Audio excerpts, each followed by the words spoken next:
Hello, Lindsay. I'm excited to talk about food today because right. you might have to talk about food on IELTS. You might have to. And what a nice little mental vacation, right? I know, right? I welcome questions about this. I have a feeling you do too Sure. out there. But it is interesting when it comes to food, a lot of names of foods you might only know in your first language. Right. Describing food, you might not chat with people about food a lot. So you need to be ready. Aubrey, what is your favorite thing to cook? Probably Mexican food. I really Okay. might like making yellow rice. I've discovered how to do it in my Instant Pot, and it's delicious. I put green olives in too. It's more like a Dominican rice. Okay. So tasty. Oh, very nice. What about you? Oh, What's your man. favorite thing to I'm cook? not much of a cook, to be honest. I'm not the cook in my house, but I like to make a good grilled cheese sandwich and put like mustard on it. There's just so much you can do. Gourmet grilled cheese. Gourmet grilled cheese is my favorite thing. And there's so much you can do with grilled cheese, gourmet grilled cheese. Absolutely. Yeah, Yeah, there's a really fun wine bar near our home that has grilled cheese. It's like gourmet grilled cheese and wine. It's the Like, this is a great idea. That's the best. Because it's wine and cheese, but it's also a meal. So that's perfect. Exactly. The simple right? things I like to cook, to be honest. Yeah. Yes. But as we mentioned, you could be asked about food on IELTS, lots of different questions. Yep. And you need high scoring vocabulary to talk about this. What types of questions might Yeah. students be asked, Lindsay? Well, we might see a question, what kind of food do you like? This would be part one. Do you enjoy cooking? Do you prefer eating at home or at restaurants? And is food important in your culture? These are all part one Yes. questions we might Part one see. questions. You could be asked to describe a favorite meal on part two, Yeah. or describe someone you know who likes to cook, right? Yep. Describe a dish. On part three, you could also be asked how food relates to culture, if food is important in your country, how food relates to cultural traditions. So this could come up all over the exam. Perfect. Guys, before we get any further into the episode today, make sure you hit the follow button.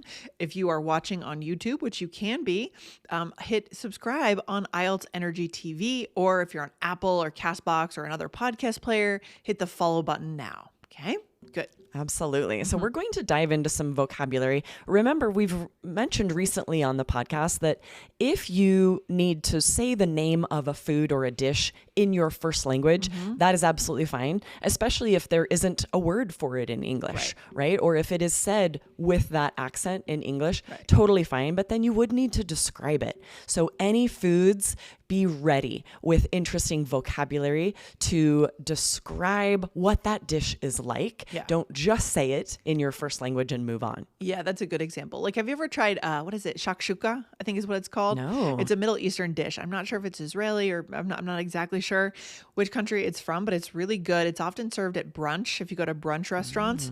And I can't imagine what the translation in English would be. There's just no translation. Right? But you would just say that, describe- but then Yeah. describe it. Yeah, and there's a lot of English words that we could bring in. I think it has some kind of red-based sauce, all kinds of things. So, Right? Describing what it looks like, Yeah. what types of sauces, what vegetables or proteins would you see in it. All of these words are going to show your fluency when you describe that dish. But yeah, you can say the name of it in your first language, or even maybe you're saying you went to Spain and tried paella. Yeah. You're not going to say what paella and try to Americanize it. No. We say paella too, right? But then you would describe it, say it's a fantastic savory rice dish full of shrimp and mussels. You would want to describe what it is. yeah, and you can get a lot of good vocabulary in with the description. Exactly. But then there's also verbs that we can use. For example, the verb crave, to crave. I mean, this is great, right? Yeah. To strongly want or desire a particular food. It's so much higher scoring than just to say, I like this food. Right. I want to try this food, Yeah. right? You do need more interesting verbs. So for example, you could say, I always crave hot food when the weather is cold. Clam chowder on a cold winter day, there's nothing better. Of clam chowder every time I I go do too. to Clam New chowder is England. so scrumptious. I save that for when I go back to New England to see family, but it's so good. Oh my God, clam chowder. It's amazing. Yeah. Anyways, absolutely. mental vacation, like I said, to talk about food today. Right. Another example, after a long day at work, I often crave comfort food like pasta or soup. Right? Yeah, and this is a band nine phrase too, to call food comfort food. What does that mean, Lindsay? Wow, it's that food that just makes you feel, gives you comfort, right? Usually it's Yes. warm, like a soup or a pasta, or maybe bread could be comfort food. Maybe grilled cheese could be comfort food. Just something that makes you Absolutely. feel warm inside.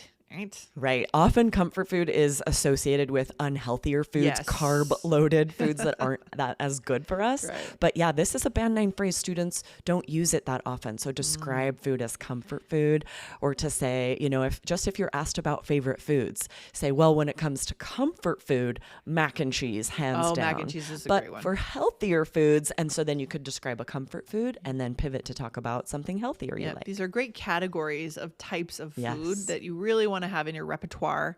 And remember, guys, who scores highest on the speaking is, in terms of vocabulary, is those who are using words that other candidates are not using. Okay. Exactly. Just less common phrases. Yep. Right. Home cooked meal. Love that one. I prefer home cooked meals because they're usually healthier and less oily, and they have less preservatives and, all that stuff. Exactly. And all of that's Band 9 words, right? Yeah. Oily, preservatives, you're like to give detailed descriptions. Or you could say nothing compares to a home cooked meal, especially when it's prepared by a family member with love, right? So this is just as opposed to ordering in a restaurant, ordering out. Any food that's prepared at home, you'd call a home cooked meal. But we do associate this more with like something made from scratch, something that time has been put in to make. If you're buying a prepackaged meal somewhere, we wouldn't really call that a home cooked meal. Yeah, like the other night I went down to Trader Joe's. I hadn't been in Trader Joe's in a really long time, and I realized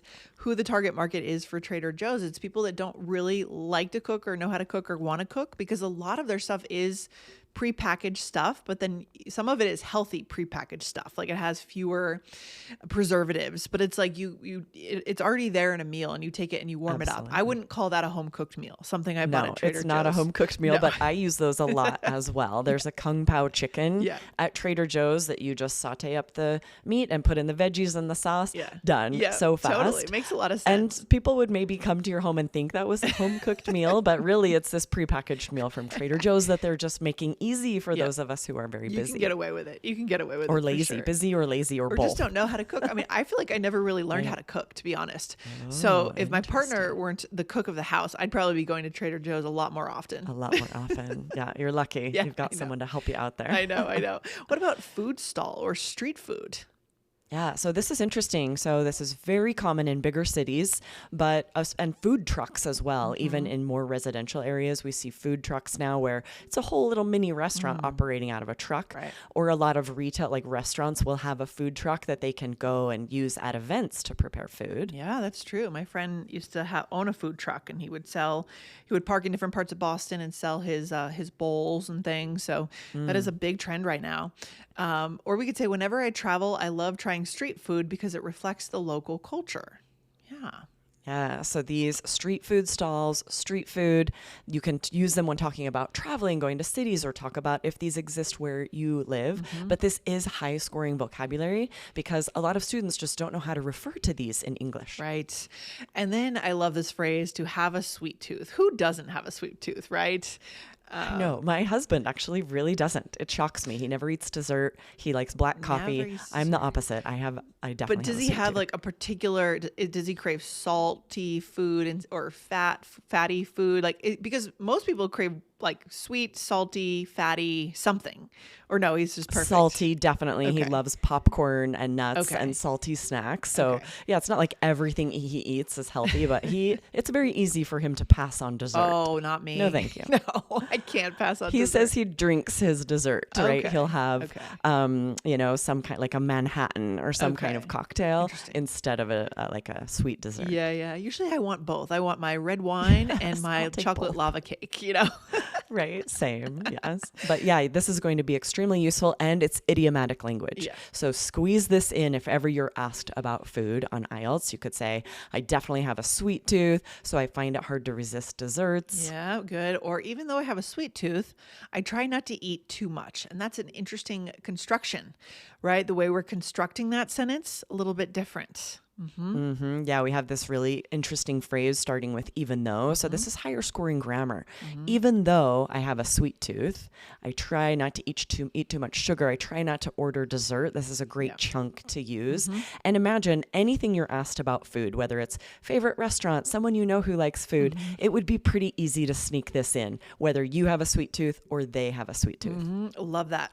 And then foodie. This is a big one now, a trendy phrase that's come out in the last 10 years or so. This is someone who loves food and enjoys trying different dishes. I think this term actually came up in our Connected Communicator course in one of the first lessons in Americana, the Americana module, the diner Yes. module. Yeah. And that was several years ago. So Several. we know that it's been around a while, Yeah. but it's still part of our vernacular, Yes. right? Someone will call themselves a foodie just if they love food, trying new foods. If someone's very picky and not adventurous with food, then they would not describe themselves as a foodie. Right. So you could say, I consider myself a foodie since I love trying new foods wherever I go. Yeah, or if you have to describe another person, he's a real foodie, always reading reviews and hunting for the best local dishes. And like you said, this is trendy, it's slang, but it would still work really well for any question about food.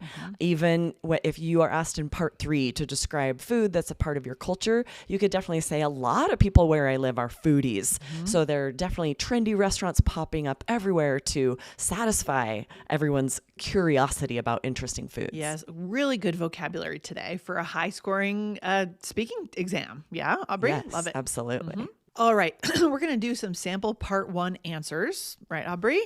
Yes, So, we'll have Lindsay go first yes, here. okay. See if you can use some of this vocabulary or just some interesting food-related vocabulary here, Lindsay. Yes, okay. And here is your question. You gave us a little bit of a hint Yeah. about the answer, but I'm curious for more details. Yeah, okay. Did you learn to cook when you were young? Oh my gosh, to be totally honest, I really didn't take much of an interest in learning to cook. My mom, I think the reason for that is that my mom also wasn't super into cooking. She would cook, but she didn't do a lot of experimentation in terms of different flavors. She just kind of got the basics on the table. And of course, we were always fed and everything, all good there. But we did have home cooked meals as a family, and we sat down together every night, which I loved. But there wasn't a lot of experimentation in terms of different flavors. So I wouldn't necessarily consider myself much of a foodie today. However, later in life, my dad, as I was growing up, I was in middle school and high school, my dad started experimenting with cooking more. So he kind of became the family cook. And maybe I picked up a few tips from him.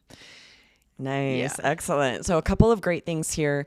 We've talked about this phrase to be into something before. This is really great for IELTS and so flexible. You can use it on pretty much any answer. Instead of saying interested in something, say they're not really into it. My mom wasn't super into cooking. It's great for a part 1 slang, more informal. It's giving that variety of vocabulary that you need. Yes. And then also where at the end, you use this great phrasal verb that you picked up some skills, right? This is also an idiomatic phrasal verb. It doesn't have the same meaning as pick up, like we're physically picking something up. Right. It's this idiomatic meaning of learning something, Yes. trying something. I picked it up. So this idiomatic phrasal verb, and it's also very flexible. You could use it for lots of different answers to say you picked up something. Love it. All right. Well, it's time for me to ask you a question, Aubrey. You ready? This is a sample Yes, part 1. absolutely. So, Aubrey, is food important in your culture? Absolutely. Food plays a huge role in my culture because meals are often a way for families to bond and spend time together. Traditional dishes are especially important during celebrations and holidays. Thanksgiving, for example, revolves around the meal. You've got turkey, stuffing, sweet potatoes, and although the actual dishes served may differ in different regions in the United States, it's still a very important cultural time for families to pass along these traditions. Beautiful. Good vocabulary here. I liked that you used the word to bond and spend time together. So you talked about the real meaning of food in your culture. You really answered the question thoroughly, I think, Aubrey, here. Yeah, this is interesting. So if you're asked this, maybe on part 3 about culture and society, it's interesting how you can get really deep and talk about, compare different cultures, Right. talk about why things are so meaningful. You can also talk about your own experience, right? Yeah. A holiday, how you how you celebrate that holiday and what that looks like for you personally. Even on part 3, you can personalize these answers. Right. But this was part 1, right? So it was a little bit more, well, it was Yes. a little shorter. It could be both, right? If the questions about culture, you might be asked specifically in part 1 about you and your culture. And then these questions also come up on part 3 as well. Yeah. I also like that you said Thanksgiving revolves around the meal, right? That verb to revolve around something is pretty high level. Yeah, it's a good phrasal verb, right? Yes. And you also used the phrase pass along. I think you said pass along traditions, Yes. maybe recipes. So good vocab use there. Yeah, some great phrasal verbs in both of these answers. It's interesting. You need topic-specific vocabulary about food, how to describe food, how to talk about why food is important. But you also need the verbs, the phrasal verbs that we use to describe food as part of culture and to describe food in general. And we also want to make sure that you hit follow. We're going to do a part 2 with some band 9 adjectives to describe specific foods, flavors, maybe like bland, savory, some interesting adjectives that you want to be able to include whenever you're describing food on IELTS. All right, so we will get all of the vocabulary we need to make sure that we enjoy answering these questions about food. It's kind of a fun topic and everyone has experience with food. So it's a win if you get a question about this, right? We just need the right words. Absolutely. Yeah. Yeah. And also there's another episode we want you guys to check out right now. It's 1583, Worried About IELTS Listening. Don't miss this part 1 practice. Yes, we provided a listening practice for part 1. So ideally, if you can go to the blog, allearsenglish.com, then you can see the answers, follow along with our strategies to make predictions, and then listen to that audio, see if you can get all of those questions right to practice for the listening exam. All right. And Aubrey, any final takeaway for today for our listeners when it comes to Yes, food? you want to be ready. Like you say sometimes, Lindsay, this might seem like low-hanging fruit. Yeah. Oh, easy questions about food. Right. But then you start trying to describe foods and you might realize, I don't know a lot of these words in English. I could talk about food all day long in my first language. Yeah. So you really need to be ready with high-scoring vocabulary and ways to describe food in English on the exam. Yeah, don't squander the opportunity to get a high score when you get a question like this. So focus on building this vocab and the tactics you need, guys. Don't forget, we provide all of this in our daily study plan, 30 or 60-day study plan in our course, allearsenglish.com/KEYS. All right. Awesome. Okay. We will see you guys next time. Practice answering questions about food so that you're ready on test day. All right. Bye, Aubrey. Have a good day. Bye.